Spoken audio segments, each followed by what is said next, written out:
Primeiro aos Coríntios. Nesta noite nós vamos encerrar o capítulo 3 de Coríntios. Nós estamos numa série na carta de Paulo aos Coríntios. Com certeza iremos entrar o ano de 2026 ainda não finalizando essa carta, acredito eu. Mas hoje a gente vai fechar o capítulo 3. Os últimos sermões do capítulo 3, na verdade, até agora nós pregamos 3 sermões nesse capítulo 3. O primeiro deles nós expomos dos versos 1 até o versículo 3, quando Paulo diz assim, olha, vocês são carnais. Eu não pude falar a pessoas, a pessoas adultas.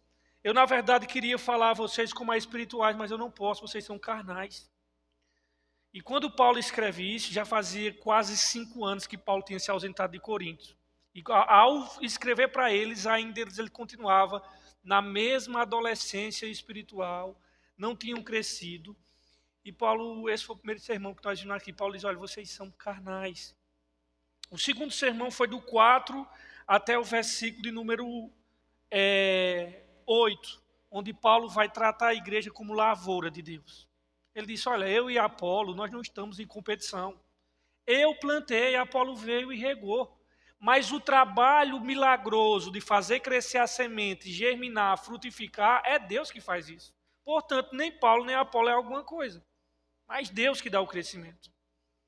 Isso foi o segundo sermão do capítulo 3.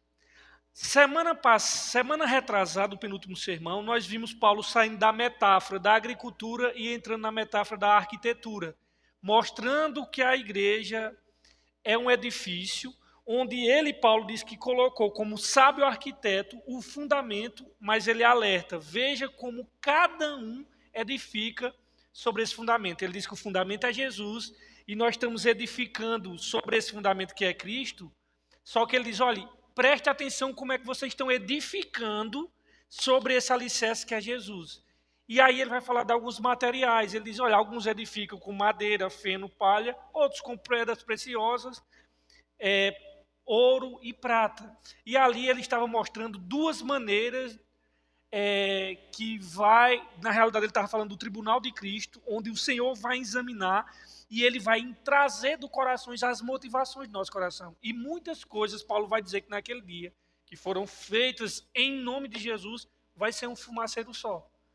Projetos grandiosos, essas instituições, muitas vezes, que a instituição está ligada à personalidade do pastor, né?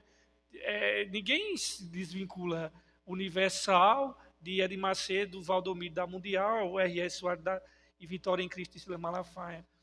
E o que é que acontece? Eu estou citando esses que são os conhecidos, mas na verdade toda coisa que foi feita para a glória do homem, que não foi feita para a glória de Deus, isso vai ser fumaça, irmãos. Mas ele fala também que diante daquele escrutínio, diante do fogo do escrutínio e do exame, aquela obra que continuar pela aprovação do fogo, esse receberá galardão. E aí, esse domingo, né? Porque esse sábado eu estava em Campina Grande, nós estudamos sobre os versos 16 e 17, quando Paulo diz assim, olha, deixa eu dizer uma coisa a vocês. Vocês não sabem, porventura, que vocês são o santuário de Deus, a habitação do Espírito Santo. Se alguém destruir o santuário de Deus, Deus os destruirá. E o santuário de Deus, nós vimos semana passada que Paulo está falando sobre a coletividade da igreja. Ninguém que participa de facções, de grupos, de intriga dentro da igreja e que racha o corpo de Cristo, Deus irá puni-lo. E nós vimos isso até na carta aos Coríntios, como Deus, por exemplo, ele já está, Paulo diz, há entre vós muitos fracos e doentes, muitos que dormem e tal. E o Senhor já de alguma forma ou de outra já estava vindo com um juízo sobre aquelas pessoas que estavam rachando a unidade de Cristo, rasgando a unidade de Cristo, a unidade do corpo de Cristo, que é a igreja. E hoje nós vamos fechar aqui o capítulo 3, dos versos 18 até o versículo 23. Acompanhe comigo, por favor. Não se engane. Não se engane. Se algum de vocês pensa que é sábio, segundo os padrões desta era, deve tornar-se louco, para que se torne sábio. Porque a sabedoria deste mundo é loucura aos olhos de Deus. Pois está escrito, ele apanha os sábios na astutícia deles. E também o Senhor conhece os pensamentos dos sábios e sabe como são fúteis. Portanto, ninguém se glorie em homens, porque todas as coisas são de vocês. Seja Paulo, seja Apolo, seja Pedro, seja o mundo, a vida, a morte, o presente ou o futuro. Tudo é de vocês. Vocês são de Cristo e Cristo de Deus. Irmãos, Paulo vai concluir aqui, nessa longa sessão, em que ele vem falando já sobre as divisões internas que estavam dentro da igreja de Corinto. E Paulo vai trabalhar aqui ele vem tratando sobre a tolice, a burrice, a infantilidade daquele povo que vivia brigando em prol de homens. Eu sou de Paulo, eu sou de Pedro, eu sou de Cefas, e eu acho aquele que é melhor do que esse, eu sou melhor do que aquele outro. E Paulo vai fechar essa sessão hoje trazendo um argumento matador. E Paulo vai nos mostrar, irmãos, que por nós sermos de Cristo, tudo é nosso. Tudo é nosso. E por isso nós não precisamos de sermos auto-enganados e de não enganarmos a nós mesmos e vivermos como tolos. E nós vamos ver isso em duas partes. A primeira delas é vendo que nós nos auto-enganamos, irmãos, ao buscar um caminho e uma forma de pensar desta realidade. Você se auto-engana, irmãos, quando você começa a buscar e pensar a sua maneira, a formatação que você pensa é do mesmo jeito dessa realidade. Veja como é que ele começa com a advertência do versículo 18. Não o que, irmãos? Não se engane. Irmãos, o ruim do engano, sabe o que é? É que ele engana. E o enganado, muitas vezes, nem percebe que está sendo enganado. Essa é a coisa terrível do engano. Só que Paulo está falando aqui agora do auto-engano. E o nosso coração gosta disso, irmãos, de nos auto-enganar. E nós gostamos de nos auto-sabotar. Nós vivemos sendo alimentados de auto-engano. É aqueles auto-enganos que às vezes nós queremos mentir para nós mesmos. É aquela pessoa, por exemplo, que vai se pesar e de alguma forma ou de outra ele diz, deixa eu dar o último suspiro aqui para ver se isso dá uma diminuída nas gramas aqui. Irmãos, isso é um auto-engano. Então, as pessoas, ou é aquela pessoa, aquele jovem que está naquela paixão arrebatadora, com todas as evidências contrárias de que aquela menina ou aquele menino gosta dele ou dela, mas mesmo contra todas as evidências contrárias, ele persiste em acreditar que aquilo ali vai dar em alguma coisa, sendo que, na verdade, o mundo inteiro está vendo que não dá, mas ele está o quê? Se auto-enganando. Então, nós amamos esse tipo de coisa. E Paulo diz, olha, cuidado com o auto-engano. Não se enganem, irmãos, não se enganem. E Paulo aqui, ele está retomando aqui no final do capítulo 3, o assunto que ele trouxe algumas vezes nesse capítulo, que é, a gente tem dois grandes caminhos na vida.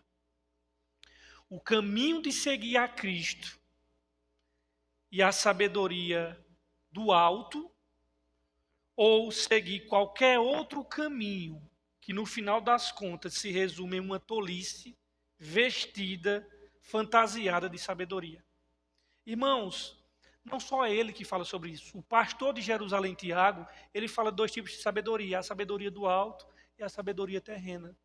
E no final das contas, irmãos, nós só temos dois caminhos. Ou Cristo e a sabedoria oriunda do próprio Cristo, ou a sabedoria deste mundo, que aos olhos de Deus é loucura, e a Bíblia vai dizer que essa sabedoria, por mais que ela se vista, se fantasie de sabedoria, na verdade, isso diante de Deus não passa de insanidade diante dos seus olhos. E essa forma tola, burra, de viver a sabedoria desse mundo tem marcado, por exemplo, a igreja de Corinto. E tem marcado também muitas das nossas igrejas hoje em dia. Igrejas que deveriam ser cheias de pessoas maduras, na verdade, são igrejas que parecem mais berçário, de pessoas infantis que não amadureceram na fé. De gente que ainda está tomando leitinho, como ele diz aqui no versículo, no início do capítulo 3. Cara, vocês ainda estão tomando leite. Eu queria dar até algo mais sólido, mas vocês ainda não é capaz de compreender. E às vezes os adultos, eles se comportam de maneiras infantis. Se comportam como criança. Às vezes os adultos parece aquelas crianças quando estão brincando e fala: não, ele não pode ser mais amigo, ele não pode ser mais meu amigo, porque ele não está fazendo isso. Ou diz assim: não, ele não pode ser seu amigo, ele só é meu amigo. E coisa assim. Criança não é assim? E as próprias crianças brincando, elas não formam os partidos dela. Não, você não é amigo dele, ele é só meu amigo, e assim vai. Pronto, os coríntios e muitos dos adultos, às vezes, são piores do que crianças. Só que eles separam por meio de panelinhas, de grupinhos no WhatsApp, ou, na verdade, com patotas, e às vezes os adultos são piores do que crianças. E Paulo vem argumentando já há algum tempo acerca dessa sabedoria. Na realidade, essa pseudo-sabedoria, essa pretensa sabedoria humana, como sendo algo inferior. E ele vem mostrando como isso tudo está relacionado à questão dos partidarismos, das facções, e aquelas pessoas diziam: nós somos do apóstolo Paulo, não, nós não somos de Pedro, nós não somos de Apolo, nós somos de Paulo. Afinal, foi Paulo que fundou essa igreja, nós estamos com ele desde o início, nós somos os pioneiros. Outros falavam: eu sou de Apolo, eu sou de Pedro. Tudo isso, infantilidade. É assim que o mundo pensa, ou não? Veja como o mundo, ele pensa com essas categorias.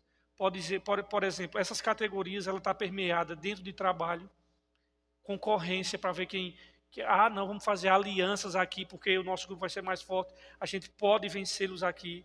Você vê isso, concorrência dentro de faculdade, onde tem os grupinhos que estudam entre eles, e que esse é da minha patota, aquele não é. Isso é a forma do mundo pensar, irmãos. Assim também é nas alianças políticas, e isso vem permeando essa maneira de agir. Grupinhos, alianças, e isso entra na igreja dizendo assim: se a gente não ocupar aquele espaço, os outros vão vir e vão ocupar. Então é melhor a gente se fortalecer aqui e tomar aquele lugar. E aí Paulo alerta aqui sobre o auto-engano. Cara, vocês estão se auto-enganando, vocês estão usando a sabedoria desse mundo. E aí, irmãos, no serviço ao Senhor, bem como na vida cristã em geral, sempre existe o risco do auto-engano, de nós nos auto-enganarmos. Talvez alguns dos pastores, mestres em Coríntios, se fizeram justamente isso. Se passar por homens de grande sabedoria, que era uma coisa que os coríntios amavam. Já que eles eram gregos, e assim como os brasileiros gostam de futebol, os coríntios amavam a filosofia. E alguns desses pastores talvez tenham feito esse marketing pessoal de se passar por sábio. Qualquer um que possui um conceito elevado de sua própria sabedoria moral precisa aprender o que é necessário para tornar-se, irmãos, sábio diante de Deus. Porque, na verdade, você quer saber uma pessoa que ela não é sábia aos olhos de Deus? É quando ela já tem uma visão de sábia de si mesma. Qualquer um que possui um conceito elevado de sua própria sabedoria moral precisa aprender que é necessário tornar-se louco aos olhos do mundo para se tornar sábio diante de Deus. Que é isso que o texto vai mostrar. Se vocês querem ser sábios diante de Deus, então a forma de vocês pensar, de discernir, de interpretar, a formatação da mentalidade de vocês não pode seguir o mesmo fluxo da sabedoria desse mundo. Porque Deus já considerou loucura. Qualquer indivíduo, seja lá de Corinto, ou de qualquer outra origem, seja grego, brasileiro, que assumiu o papel de homem sábio, e assumiu o papel e abraçar esse papel, essa reputação de pensador profundo, enquanto essa pessoa prega o evangelho em suas congregações, pode estar certo, irmãos. Se ele assumiu esse papel, pode estar certo de que ele não obterá a verdadeira sabedoria de Deus, enquanto não passar por uma crise na qual a sabedoria da qual ele se gloria tem que perecer, tem que ser destruída, para que então depois, somente depois, ele venha receber a sabedoria do alto. Porque, na verdade, essa sabedoria humana com a sabedoria divina, elas não se harmonizam, irmãos. Elas são mutuamente excludentes, antagônicas e antitéticas. E aí, nos versos 18, ainda Paulo vai falar a sabedoria do alto e a sabedoria terrena. Vê o que é que ele diz. Não se engane. Se algum de vocês pensa que é sábio, segundo os padrões desta era, aqui a sabedoria terrena, deve tornar-se louco para que se torne sábio. O que é que Paulo está fazendo aqui, irmãos? Paulo ele retoma aqui o que ele disse lá em Coríntios capítulo 1. Interessante que ele fecha o capítulo 3 retomando algo que ele tinha dito lá no primeiro capítulo, quando ele fez a comparação entre a sabedoria de Deus e a sabedoria do homem. Ele diz que a palavra da cruz é loucura para os que perecem, mas para nós que somos salvos é o poder de Deus. E ele vai dizer que essa cruz, ela divide a raça humana em dois blocos, aqueles que são condenados e aqueles que são salvos. A humanidade está dividida não entre pretos e brancos, ricos e pobres, doutores e analfabetos. Diante de Deus, a humanidade está dividida apenas em dois blocos, os que creem na mensagem da cruz e os que se escandalizam nela. Então, a Bíblia vai dizer que, e Paulo está mostrando aqui, fazendo essa comparação, a mesma coisa que ele fez lá no capítulo 1, afirmando que a sabedoria de Deus, qual é a sabedoria de Deus? A cruz. Um lugar abjeto que era para executar os delinquentes e escravos do Império Romano, foi por meio dessa execução maldita que Deus revelou a sabedoria dele. E isso aí é loucura para os homens. E aquilo que o homem acha que é sábio, é loucura diante de Deus. E o que é que o homem acha que é sábio? As grandes filosofias, os conceitos intrincados do pensamento humano. E aí Paulo provou o seu ponto de vista, relembrando o tipo de pregação que ele utilizou aos coríntios. Ele diz, por acaso, quando eu fui ter com vocês, eu fui ter com sabedoria humana? Não. Por que é que eu não fui com palavras persuasivas humanas? E ele diz o motivo, para que a fé de vocês não se apoiassem na sabedoria dos homens, porque os coríntios gostavam de apoiar a fé deles em sabedoria humana. E o tipo de pregação que Paulo utilizara com os coríntios e o tipo de membro que compunha aquela igreja era pessoas fracas, pessoas não destacadas na sociedade. Por isso que naquele sermão que eu preguei, eu falei que a igreja, na realidade, nós devemos contemplar a comunidade dos inúteis e desprezíveis, porque isso é que a igreja. Deus só pega as coisas inúteis e desprezíveis aos olhos do mundo e forma o seu povo.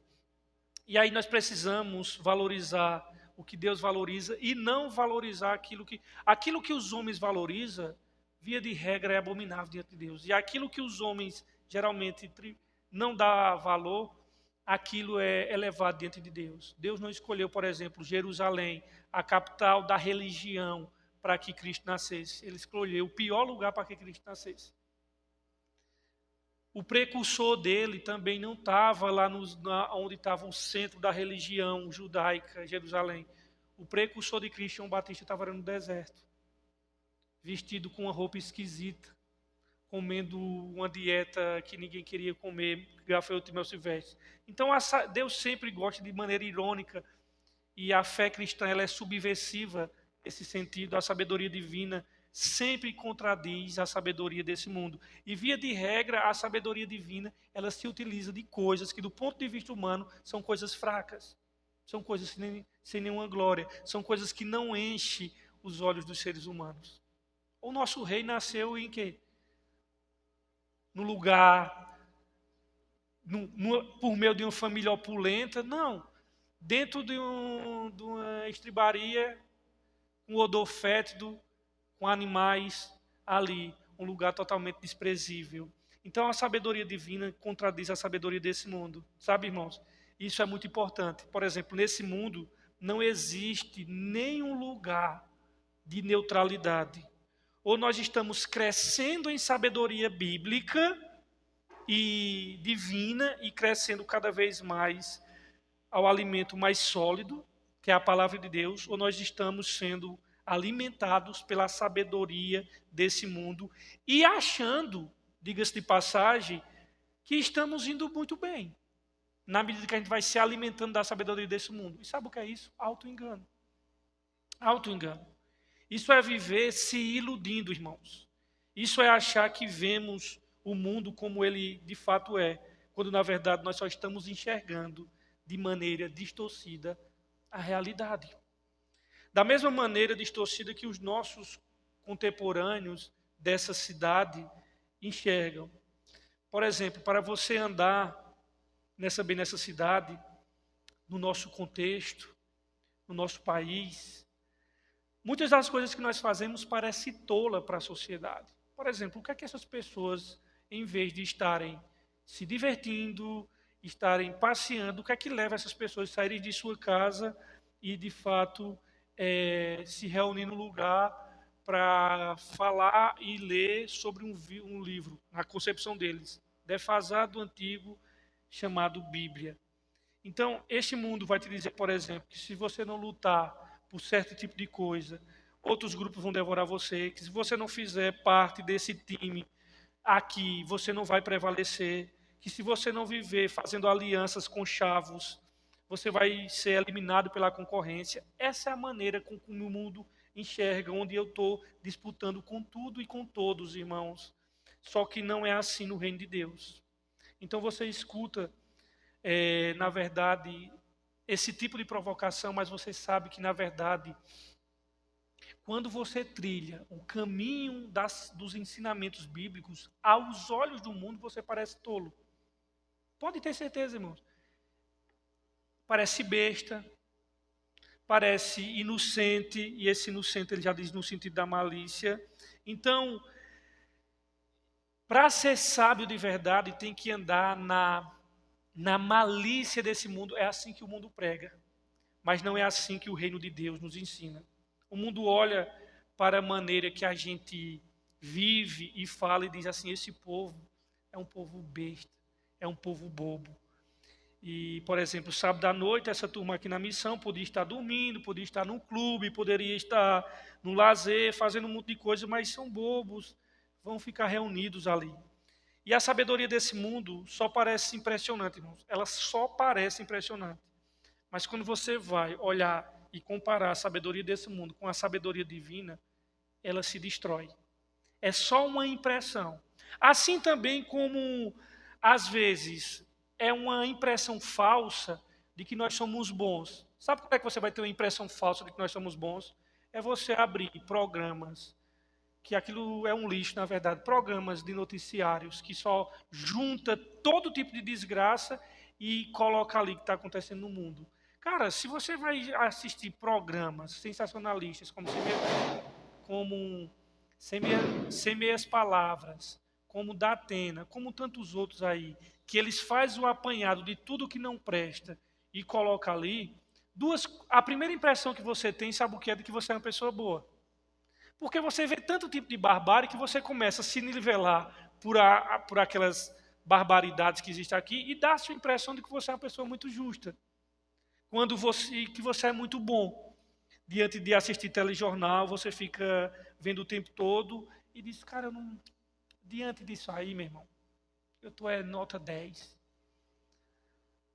Você olha esse povo mau, o povo depravado. Só que se comparar com os bárbaros é muito bom, mas a Bíblia diz que quando você se compara com o Senhor, você começa a perceber o tamanho do seu pecado. E de que você não é bom, coisíssima nenhuma.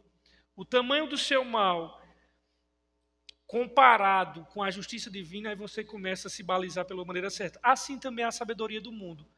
Ela tem uma cara de sabedoria, mas quando você começa a compará-la com a sabedoria divina, você, na verdade, acaba descobrindo, irmãos, que essa sabedoria humana, ela não passa de uma grande tolice. A sabedoria desse mundo parece impressionar até que ela seja comparada com a mesma maneira que Deus enxerga o mundo. Aí fica claro que o jeito desse mundo pensar, a maneira deles raciocinarem, na verdade, não se origina em Deus, irmãos.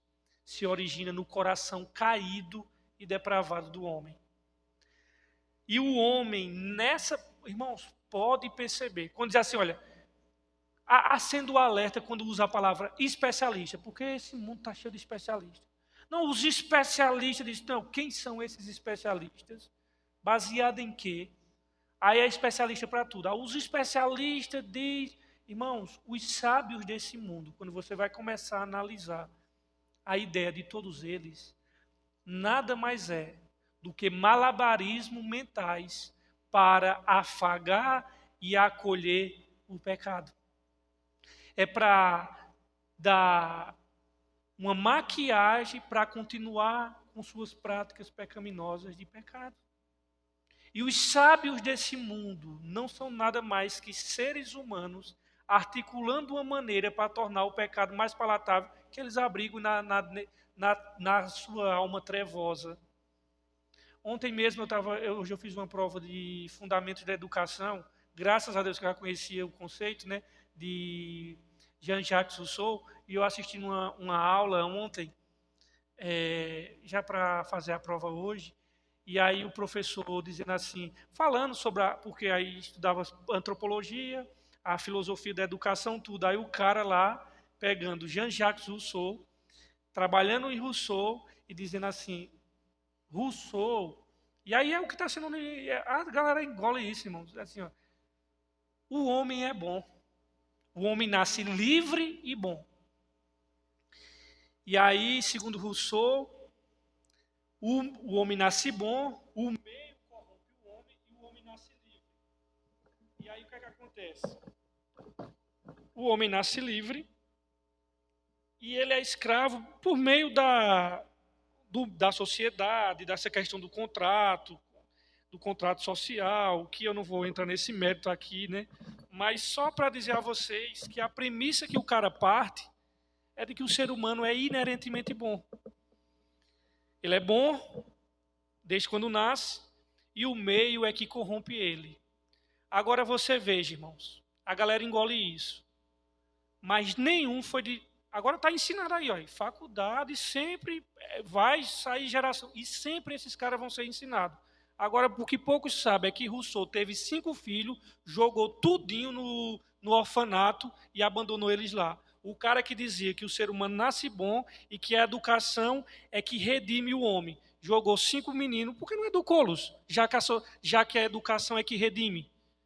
Aí o cara joga 5 meninos lá, desde a nascença no orfanato. Esses são os sábios desse mundo, irmãos, que estão sendo programados aí na faculdade e a galera bebendo à torta e à direita. Um cara que diz que o homem nasce bom, a sociedade o corrompe e a educação redime o homem, tira ele para resgatar essa bondade inerente dele, sendo que ele mesmo abandonou 5 filhos no orfanato cara, uma contradição. Então, esses são os sábios. Por exemplo, você vai para Freud era um cheirador de cocaína, irmãos, todo mundo sabe disso. Então, vocês vão ver que esses caras são os caras que revolucionam a sociedade. Um cheirador de pó, o outro que diz que o homem é bom, abandonou os 5 filhos. Né? Essas são as sabedorias desse mundo, irmãos. E que a gente não questiona, e que a gente não analisa, a gente só bebe. E esses são os patronos do pensamento do ser humano.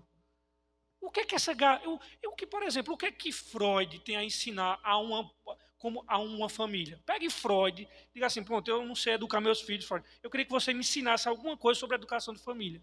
Cara, esses caras não têm nada para mostrar, mas eles são ovacionados no nosso meio, no meio dos saberes desse mundo. Então, é o orgulho, irmãos, que nos exalta, o orgulho que faz com que a glória seja nossa, porque o ser humano ele gosta de se auto-enganar.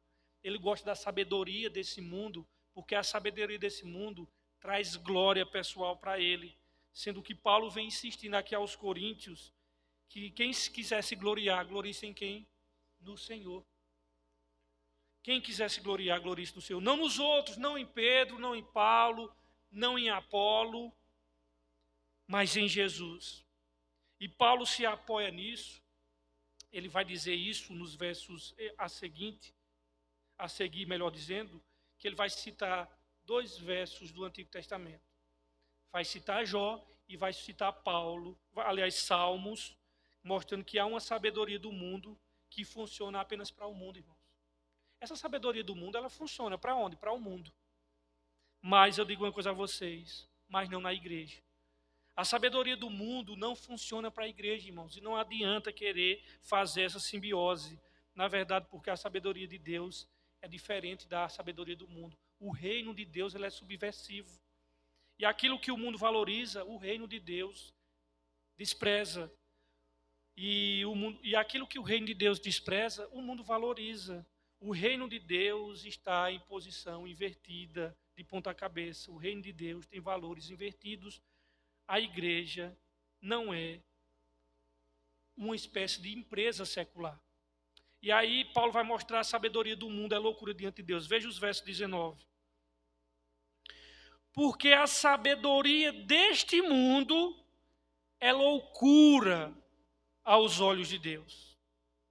Pois está escrito, ele apanha os sábios na astúcia deles.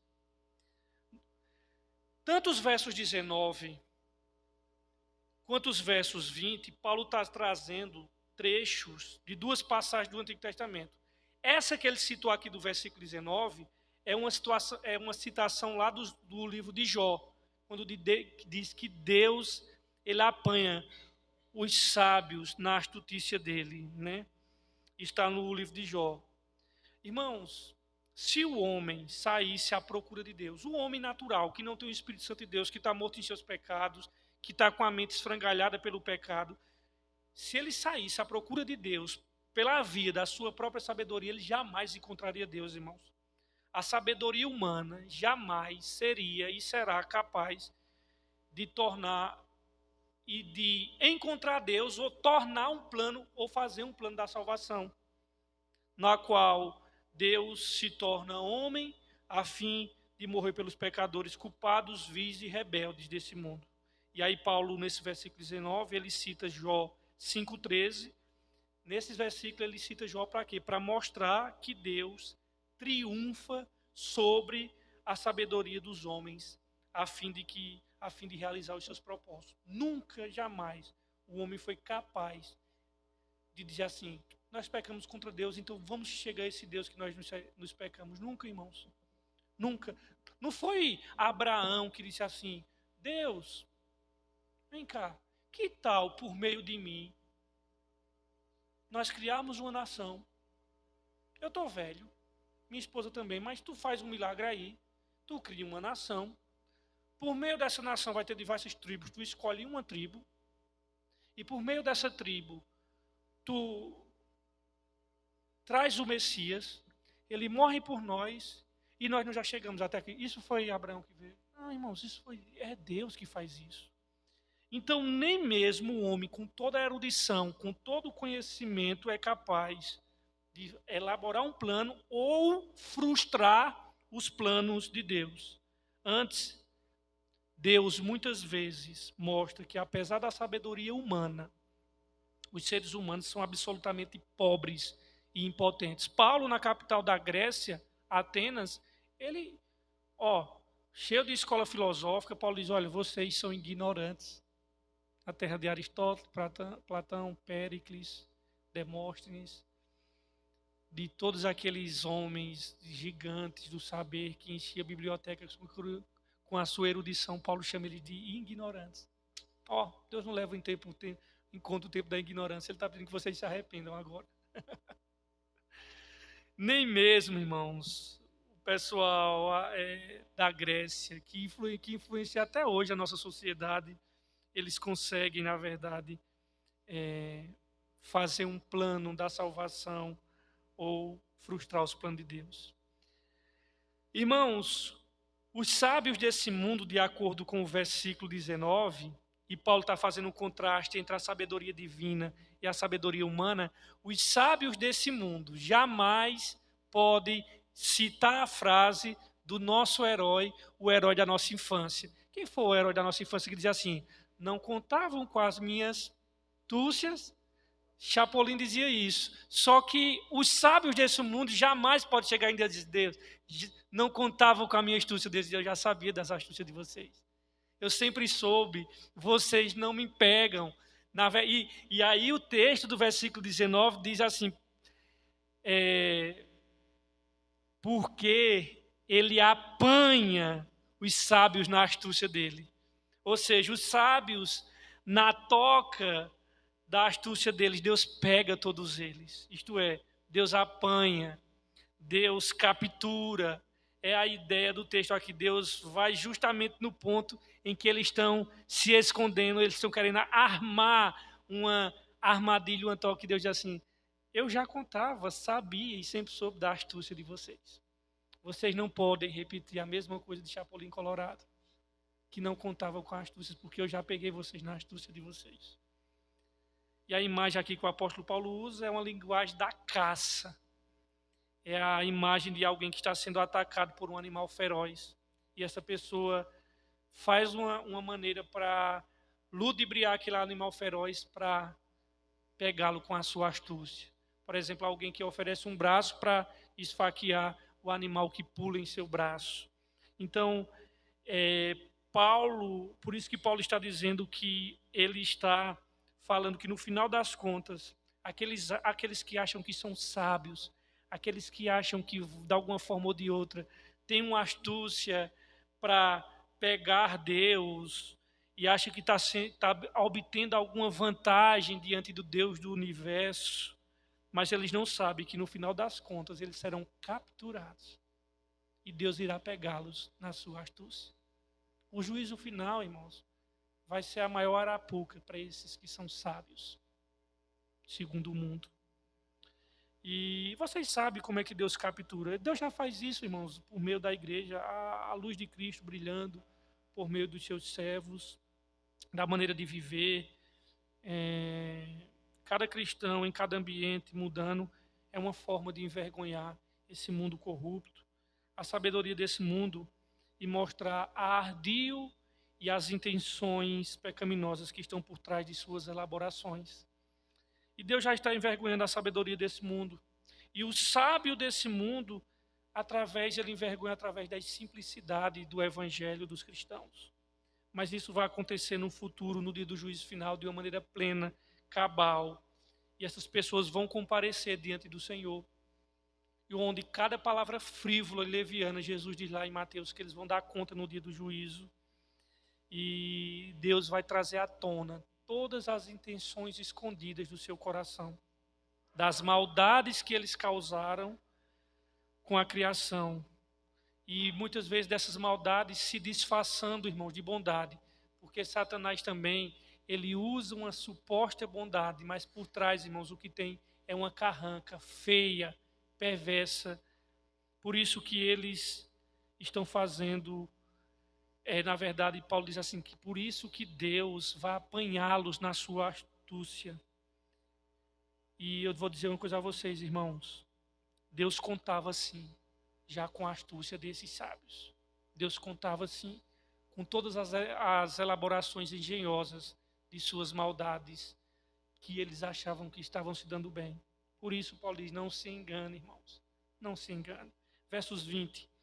E também, por que ele diz que também? Porque ele vai citar agora não Jó, ele vai citar Salmos. E também o quê? Também está escrito, o Senhor conhece os pensamentos dos sábios e sabe que são coisas fúteis.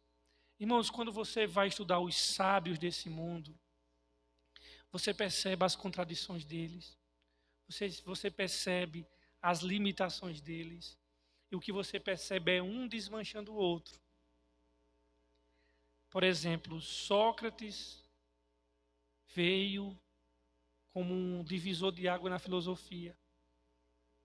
Aí vem Platão, que foi aluno dele, mas já desconstrói, diz que ele estava errado.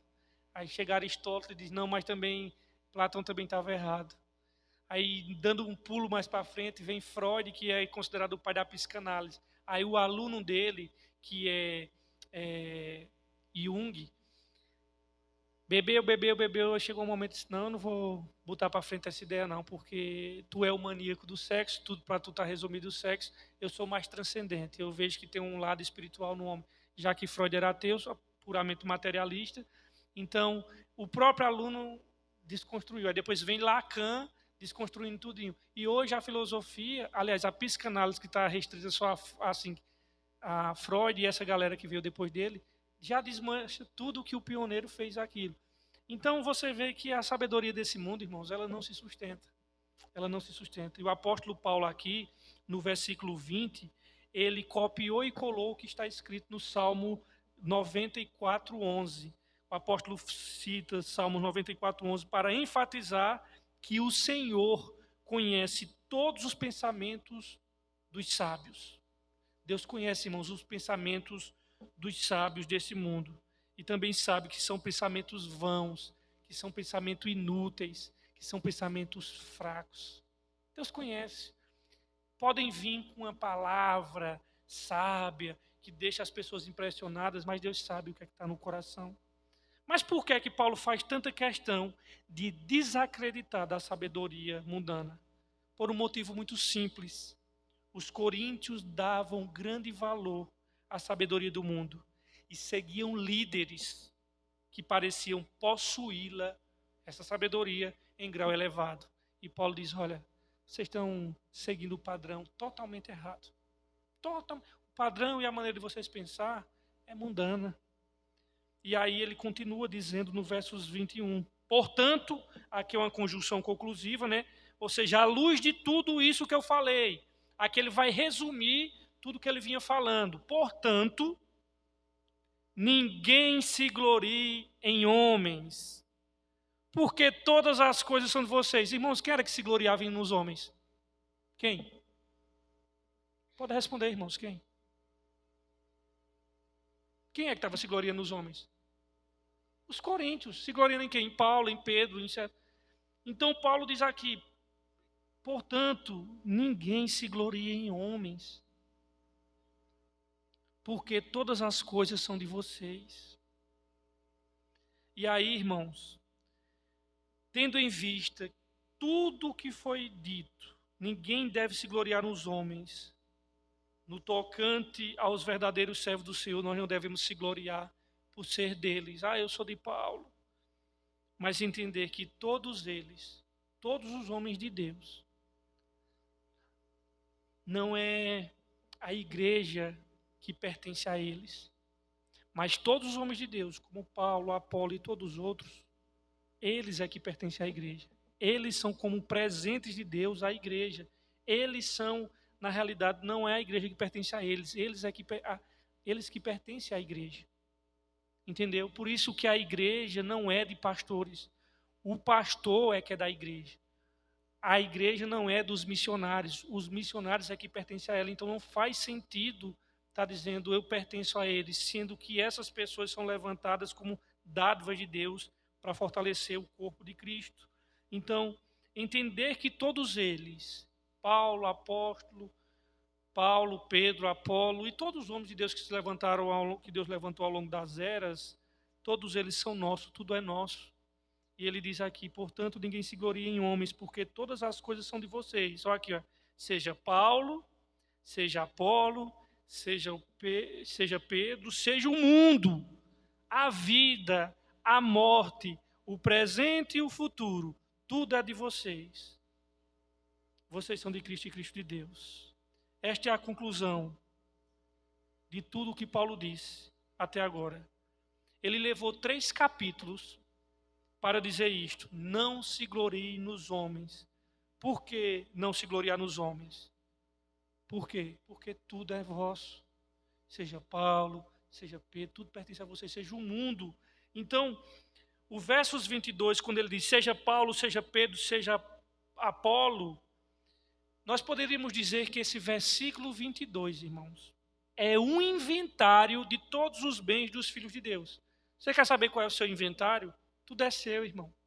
Seja a vida, seja a morte, seja o presente, seja o porvir. Os obreiros cristãos são nossos. Paulo, o evangelista, Apolo o mestre, Pedro o pastor, tudo é nosso. Uma vez que todos eles nos pertencem, é tolice afirmar que pertencemos a um deles. Ademais também, irmãos, o mundo é nosso. Na condição de, como é que nós podemos dizer que o mundo é nosso? Se nós olharmos Romanos, não precisa abrir, eu vou abrir rapidinho, 8,17, mas você pode tomar nota de rodapé para você entender o que é que significa que o mundo é nosso. À luz de Romanos 8,17, ele diz assim, olha, aqui ó, é rápido, ele diz assim, se somos filhos, então somos herdeiros de Deus e co-herdeiros com Cristo. Então, irmãos, o mundo é nosso porque nós somos herdeiros de Deus e co-herdeiros com Cristo. Então, o mundo é nosso. E aí, na condição de co-herdeiros com Cristo, um dia tomaremos posse desse bem. Novos céus e nova terra, irmãos, nos pertencem. Ele é o nosso por promessa divina. O mundo é nosso. Aqueles que hoje administram este mundo não se dão conta que estão fazendo isso para nós, irmãos, porque o mundo é nosso. O mundo pertence a Cristo, e se nós somos herdeiros de Deus, somos co-herdeiros com quem? Com Cristo.